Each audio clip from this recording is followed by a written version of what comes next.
वलसाड़ जिले के वापी में स्थित नानी थंबड़ी गांव की दामोदर गौशाला में। यहां पहुंचने पर स्वामी जी महाराज ने गौशाला के विभिन्न प्रकल्पों का भ्रमण किया, जहां पर गोमूत्र से प्रोडक्ट बनाए जाते हैं। इसके बाद गौ प्रेमी स्वामी जी महाराज पहुंचे गौशाला के उस भाग में जहां गायों को रखा गया था। यहां पर स्वामी जी महाराज ने अपने हाथों से गायों को चारा खिलाया। गौशाला का भ्रमण करने के पश्चात स्वामी जी महाराज पहुंचे यहां आयोजित जनसभा में, जहां लोगों ने स्वामी जी महाराज का फूल माला से स्वागत किया। यहां लोगों को संबोधित करते हुए स्वामी जी महाराज ने कहा, गांव वाले को एम्प्लॉयमेंट देने का एक बहुत अच्छा तरीका हो सकता है। ये 27 सामग्री मिला के, जिसमें 50% गोबर है, उसको मिला के पीस के हम ये धूप बत्ती बनाते हैं। उसको सुखाने के बाद में हवन कुंड में, गोबर के हवन कुंड में इस तरह इसकी राख जो है मान के, या ये बर्तन साफ करने में भी बहुत अच्छी है। किसी को लग जावे तो ये राख लगा लो तो भी उसको बहुत अच्छा निराकरण है। 6 महीने बाद में उस गोबर को, जब उसको काम नहीं हो तो घर के हर आदमी धूप बत्ती बना। एक दिन में 10 किलो गोबर करती है, सूखने के बाद 5 किलो हो गया। एक धूप बत्ती 2 ग्राम की है, जिसमें 1 ग्राम गोबर लगा, यानी कि एक गाय के पीछे 5 किलो गोबर में 5000 धूप बत्ती बनेगी। एक धूप बत्ती में एक किसान ने 5 पैसा भी कमाया तो एक दिन का 250 रुपया तो सिर्फ उसको गोबर का मिलेगा। गाय के प्रोडक्ट से क्या क्या बन सकता है, हमने सभी चीज ट्राई किया है। जैसे ये मसाज ऑयल और बेबी ऑयल, आज जॉनसन एंड जॉनसन सारी जगह फेमस है, लेकिन वो पेट्रोलियम प्रोडक्ट है। ये प्योर 100% नेचुरल ऑयल है, जिसमें काव यूरिन है, काव यूरिन का परसेंटेज है जी। और ये शैम्पू है, बेबी रैश लोशन है, क्रीम है, सभी चीज़ बन सकती है। हम ये चाहते हैं कि हर गांव में कोऑपरेटिव बेसिस में हर किसान कोऑपरेशन करके, ना तो उसको बाहर शहर में एम्प्लॉयमेंट ढूंढने जाना पड़े, और एक गौशाला है जो जैसे धूप बत्ती है, साबुन वो खुद बना ले, बाकी चीज बाबा जी से लेके वो ये एक सेंटर बना ले जहाँ हर गांव वाले को सब चीज़ मिले। और गौमूत्र अर्घ भी, जैसे अर्घ भी सबसे इम्पोर्टेंट चीज़ है कि हमारा जो सबसे मेन इम्पोर्टेंट चीज़ है कि हमारी जो गायें हैं एवरी डे उनका रिपोर्ट बनते हैं, एवरी मंथ उनकी सारी टेस्टिंग होती है। नाम भी दे रखा है ना गाय का, सब गाय के इंडिविजुअल नाम है। जैसे आज हमारे पूरे 191 गौ है, लेकिन जो दूध निकलता है वो टोटल 200 लीटर निकलता है, लेकिन आदमी को कंजम्पशन के लिए वो 150 से ज़्यादा हम इस्तेमाल नहीं करते। वैसे ही काव यूरिन है, तो जो गौमूत्र है वो सिर्फ सुबह का फर्स्ट जो डायरेक्ट कलेक्ट करके लेते हैं, और वो हमारा per day maximum collection 30 litres हो सकता है, 30 लीटर।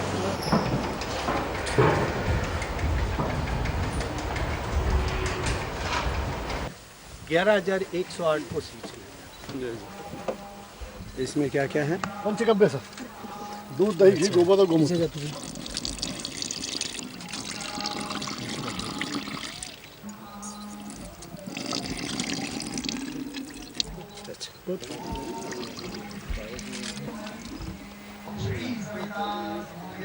આ દેશ છે ને ભારત, આ લગભગ 200 કરોડ વર્ષ જૂનો દેશ છે। કેટલો જૂનો છે? 200 કરોડ કેટલા થાય ખ્યાલ છે? બહુ જૂનો દેશ છે। આપણો દેશ કેટલો જૂનો? 200 કરોડ। ઓ પછી આપણા જે પૂર્વજો છે ને, આપણા પૂર્વજોનું નામ ઋષિ મુનિ છે। સાંભળો, આપણા પૂર્વજો શું હતા? ઋષિ મુનિઓ હતા। अच्छा, गायनी संतान गाय થાય કે ભેંસ? ગાય। અને શેરની સંતાન? હાથીની? તો ઋષિઓની સંતાન? ઋષિ। આપ બધા ઋષિઓનો સંતાન છો એટલે ઋષિ જ છો। ऋषियों की संतान શું થાય? इसलिए आप भी क्या हो? ऋषि। तो આપણો જીવન કેવું હોવું જોઈએ? ઋષિ મુનિઓ જેવું હોવું જોઈએ। આપણું जीवन કેવું હોવું જોઈએ? બોલો, ऋषि मुनियों જેવું। गौशाला का एक आदर्श स्वरूप जो यहाँ पर दामोदर गौशाला अपने हाँ, पिताश्री नाम दामोदर जी હતું તો પિતાશ્રીની આત્મા સ્વર્ગમાં પણ આનંदित होगी कि हमारे बच्चों ने धर्म के मार्ग पर चल करके गौ माता की, भारत माता की, मानवता की सेवा के लिए एक आदर्श कार्य किया। एक बार दामोदर गौशाला को ये भव्य रूप देने के लिए और अलग अलग प्रकार का अनुसंधान करने के लिए पूरे दामोदर जी के परिवार को, बियानी परिवार को एक बार सब की ओर से बहुत बहुत शुभकामनाएं। और ऐसा ही आदर्श कार्य देश भर में होना चाहिए। यहाँ तो नानी धंबाड़ी ना बधे आज मोटा भाइयों ने मोटी बहनों ने, मोटी बहन એટલે જાડી બહેનો ને મોટી બહેન બધાને ખૂબ ખૂબ આશીર્વાદ। और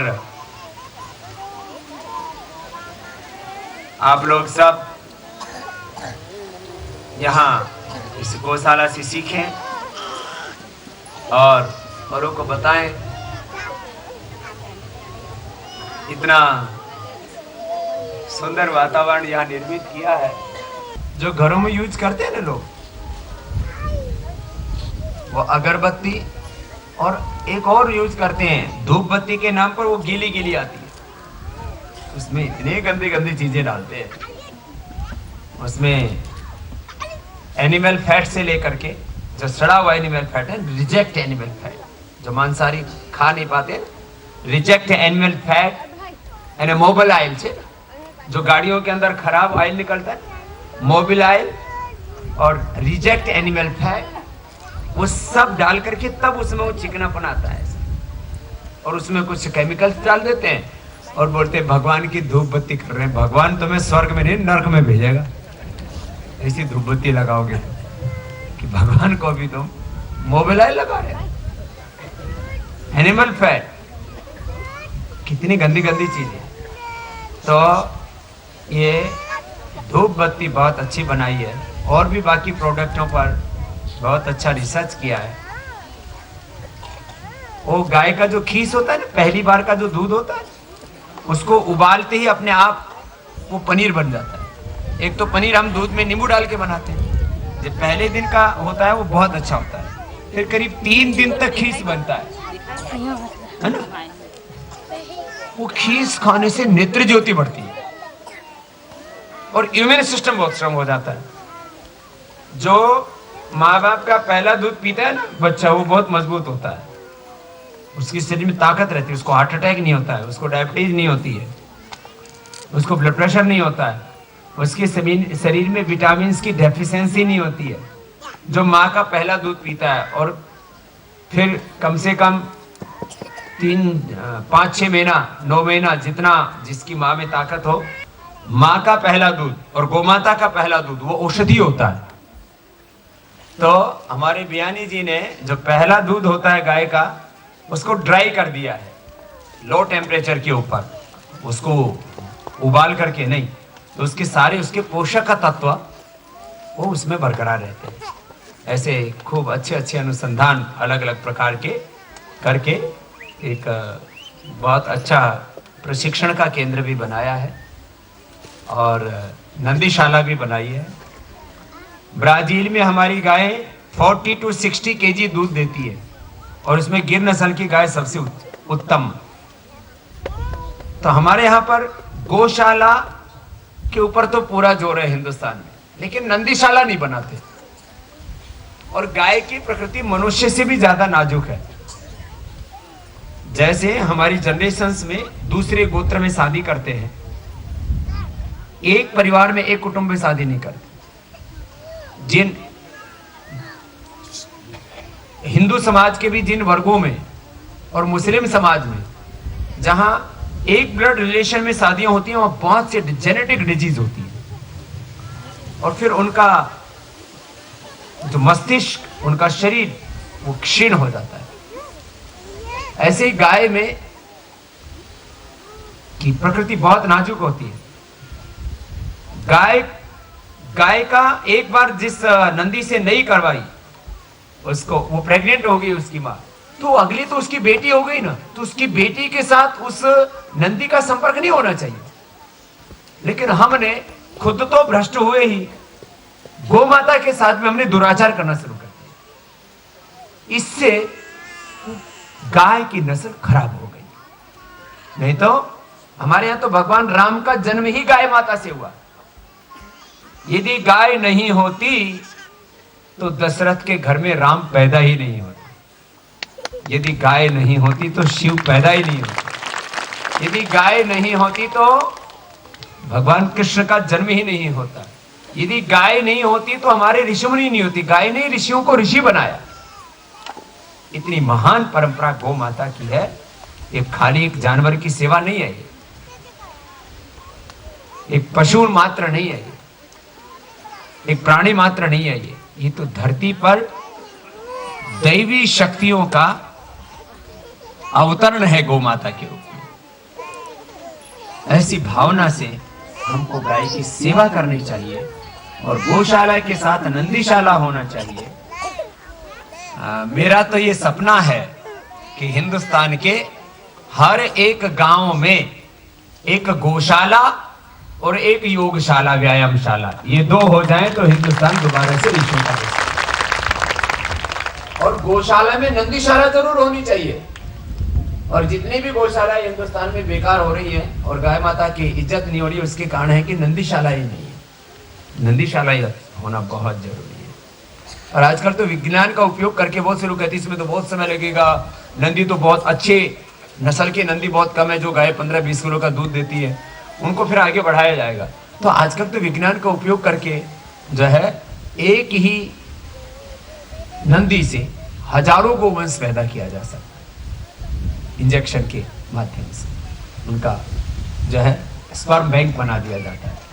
तो बहुत बड़ी महिमा है इसकी। आगे भविष्य में इस दिशा में बड़ा काम हम करेंगे और भारत माता का भी सम्मान बढ़ाएंगे और गौ माता का भी सम्मान बढ़ाएंगे। ऐसी अपेक्षाओं के साथ आप सबको बहुत बहुत आशीर्वाद। भारत